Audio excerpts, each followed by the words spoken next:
띠링! 한 달 동안 손꼽아 기다리던 월급 입금 알림이 울립니다.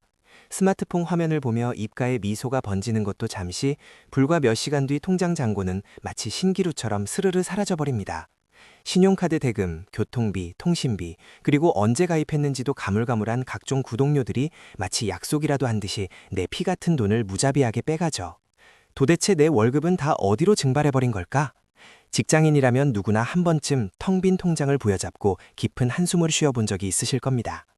매일 아침 무거운 몸을 이끌고 지옥철을 견디며 일했는데 남는 건 만성 피로와 다음 달에 나에게 빚을 지우는 카드 명세서뿐입니다. 대체 우리는 무엇을 잘못하고 있는 걸까요? 퇴근길, 무심코 열어본 인스타그램에는 동기들의 화려한 일상이 펼쳐집니다. 누구는 유명 오마카세 식당에서 저녁을 먹고, 누구는 주말에 해외여행을 떠나며, 또 누구는 번듯한 명품 가방을 언박싱합니다. 그걸 보며 우리는 속으로 생각하죠. 쟤랑 나랑 월급은 비슷할 텐데, 쟤는 대체 무슨 돈으로 저렇게 사는 거지? 나만 이렇게 궁상맞게 살고 있는 건가? 이런 비교는 곧 걷잡을 수 없는 조바심과 불안감으로 이어집니다. 나도 모르게 보상심리가 발동해 오늘 하루 고생한 나를 위한 작은 사치를 합리화하기 시작하죠. 스트레스 받았으니까 매운 떡볶이에 맥주 한 캔, 피곤하니까 버스 대신 택시. 이런 선택들이 우리의 재무 상태를 어떻게 갉아먹고 있는지 눈치채지 못한 채 말입니다. 우리가 돈을 모으지 못하는 진짜 이유는 단순히 월급이 적어서가 아닙니다. 바로 라이프 스타일 크립, 즉 소비 수준의 점진적 상승이라는 침묵의 암살자 때문입니다. 학생 때는 5,000원짜리 학식도 감사하며 먹었지만 직장인이 되고 나서는 15,000원짜리 점심 식사가 당연해집니다. 월급이 오르면 그에 맞춰 좋은 옷을 입고 더 좋은 차를 타고 싶어지는 건 인간의 자연스러운 본성이죠. 소득이 늘어나는 속도보다 지출이 늘어나는 속도가 미세하게 더 빠르기 때문에 1년을 일하든 3년을 일하든 수중에 남는 돈은 항상 똑같이 부족하게 느껴지는 것입니다. 이 덫에 한번 빠지면 연봉이 1억이 되어도 매달 돈에 쪼들리는 삶을 살게 됩니다. 이런 상황을 타개해보겠다고 굳게 결심한 당신은 다음 날부터 극한의 절약 모드에 돌입합니다. 커피는 무조건 탕비실 믹스커피, 점심은 편의점 삼각김밥, 친구들과의 약속은 모두 취소. 하지만 이런 극단적인 방식은 일주일을 넘기기 힘듭니다. 왜냐하면 우리의 뇌는 한정된 의지력이라는 에너지를 사용하기 때문이죠. 업무 스트레스를 견디는데 이미 모든 에너지를 소진해버린 퇴근길, 참아왔던 소비 욕구가 한순간에 폭발하며 이른바 보복 소비를 저지르고 맙니다. 다이어트의 요요 현상처럼 억지로 억눌렀던 욕망은 더 큰 지출의 부메랑이 되어 돌아오죠. 결국 나는 역시 안 돼라는 깊은 자괴감만 남긴 채 또다시 예전의 소비 습관으로 돌아가 버립니다. 그렇다면 도대체 어떻게 해야 이 악순환의 고리를 끊어낼 수 있을까요? 정답은 굳은 결심이나 초인적인 인내심에 기대지 않는 것입니다. 행동경제학자들은 인간의 의지력을 믿지 말라고 경고합니다. 부자들은 돈을 모을 때 매번 유혹과 싸우지 않습니다. 그 대신 고민할 필요조차 없는 완벽한 자동화 시스템을 만들어둡니다. 돈이 들어오면 내 의지와 상관없이 알아서 저축되고 남은 돈으로만 생활할 수밖에 없도록 환경을 설계하는 것이죠. 지금부터 그 강력하면서도 단순한 비밀, 사회초년생의 필수 무기인 4개의 통장 쪼개기 시스템을 아주 쉽고 명확하게 알려드리겠습니다. 이것만 따라 하시면 더 이상 돈 때문에 스트레스 받을 일이 없어집니다. 이 시스템의 핵심은 단 하나, 바로 선저축 후지출입니다. 대부분의 사람들은 한 달 동안 쓸 거 다 쓰고 남은 돈을 저축하려 합니다. 하지만 단언컨대 쓰다 남은 돈이라는 것은 이 세상에 존재하지 않습니다. 돈은 지갑에 있는 순간 어떻게든 쓰일 궁리를 하거든요. 워런 버핏은 말했습니다. 쓰고 남은 돈을 저축하는 것이 아니라 저축하고 남은 돈을 써라. 아주 단순한 명언 같지만 이 문장 안에 경제적 자유로 가는 모든 진리가 담겨 있습니다. 우리의 뇌가 돈을 쓰고 싶다는 충동을 느끼기도 전에 월급날 아침 당장 저축할 돈을 먼저 납치해서 다른 곳으로 숨겨버려야 합니다. 그것이 통장 쪼개기의 첫 번째이자 가장 중요한 마인드셋입니다. 자, 이제 본격적으로 시스템을 세팅해 볼까요? 첫 번째 통장은 월급 통장입니다. 이 통장의 역할은 기차역의 환승센터와 같습니다. 월급이 입금되면 각종 고정 지출이 여기서 빠져나갑니다. 통신비, 보험료, 대출이자처럼 숨만 쉬어도 매달 나가는 돈들이죠. 중요한 것은 이 통장에 돈이 오랫동안 머물러서는 안 된다는 점입니다. 월급 통장에 돈이 쌓여 있으면 뇌는 나 이번 달 여유가 좀 있네? 라는 치명적인 착각을 일으킵니다. 따라서 이 통장의 잔고는 고정 지출이 빠져나가고 나면 반드시 영원이 되도록 만들어야 합니다.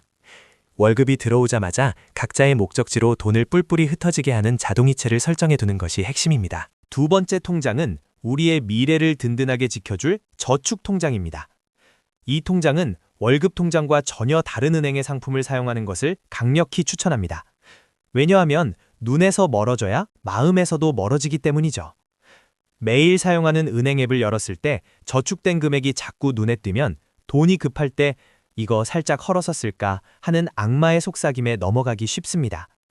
월급날 월급 통장에서 최소 50% 혹은 당신이 감당할 수 있는 최대치의 금액이 이 저축 통장으로 자동이체 되도록 설정하세요. 적금, 펀드, 주식 계좌 무엇이든 좋습니다.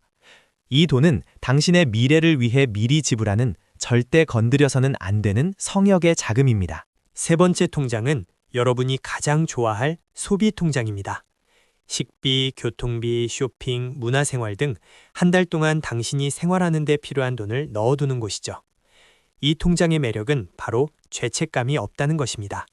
왜냐하면 당신은 이미 두 번째 통장을 통해 미래를 위한 저축을 충분히 해두었기 때문입니다. 소비 통장에 있는 돈은 오직 이번 달 당신의 행복을 위해 남겨진 돈입니다. 친구들과 맛있는 것을 먹어도 좋고 평소 사고 싶었던 신발을 사도 좋습니다. 단 하나의 규칙은 한 달 동안 이 통장 안에서만 생활해야 한다는 것입니다. 체크카드를 연결해서 잔고가 줄어드는 것을 실시간으로 체감하면 자연스럽게 소비의 속도를 조절하는 능력이 길러집니다. 마지막 네 번째 통장은 비상금 통장입니다. 우리의 인생은 결코 계획대로만 흘러가지 않습니다. 갑자기 노트북이 고장나거나 친한 친구의 결혼식이 연달아 있거나 몸이 아파 병원비가 크게 나갈 수도 있죠.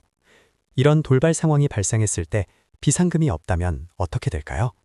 기껏 잘 유지해오던 저축 통장이나 적금을 해지하게 됩니다. 공든 답이 무너지는 순간이죠.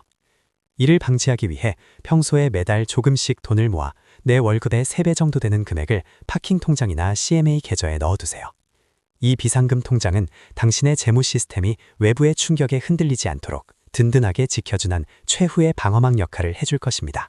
이렇게 4개의 통장 시스템을 세팅하는 데 걸리는 시간은 길어야 하루. 스마트폰 은행 앱만으로도 한두 시간이면 충분합니다. 하지만 이 작은 수고가 가져올 변화는 당신의 인생을 송두리째 바꿀 만큼 강력합니다. 한 달 생활비로 60만 원을 배정했다면 이제 매번 커피 한 잔을 마실 때마다 이걸 마셔도 되나 고민하며 스트레스 받을 필요가 없습니다. 잔고가 넉넉하다면 당당하게 마시고 부족하다면 남은 기간 동안 조금 아껴 쓰면 그만입니다. 내 돈의 흐름이 완벽하게 통제되고 있다는 감각. 이 통제감이야말로 불확실한 세상을 살아가는 2030 세대에게 가장 필요한 심리적 안정감이자 경제적 자유를 향한 든든한 초석이 됩니다. 실제로 이 시스템을 적용한 28살 직장인 민지 씨의 이야기를 해볼까요? 3년 전 그녀는 카드값 돌려막기에 급급한 전형적인 욜로족이었습니다. 매달 월급 고개를 넘으며 만성적인 우울감에 시달렸죠. 하지만 4개의 통장 시스템을 세팅하고 나서는 모든 것이 달라졌습니다. 월급 250만 원 중 절반을 무조건 저축계좌로 자동 이체하고 남은 돈을 소비 통장에 넣어 체크카드만 사용했습니다. 처음 몇 달은 적은 생활비에 적응하느라 고생했지만 차곡차곡 쌓이는 저축액을 눈으로 확인하며 엄청난 성취감을 맛보았습니다. 놀랍게도 그녀는 극심한 스트레스 없이 단 3년 만에 5천만 원이라는 종잣돈을 모으는 데 성공했습니다. 의지가 강해서가 아니라 시스템이 일하게 만들었기 때문입니다.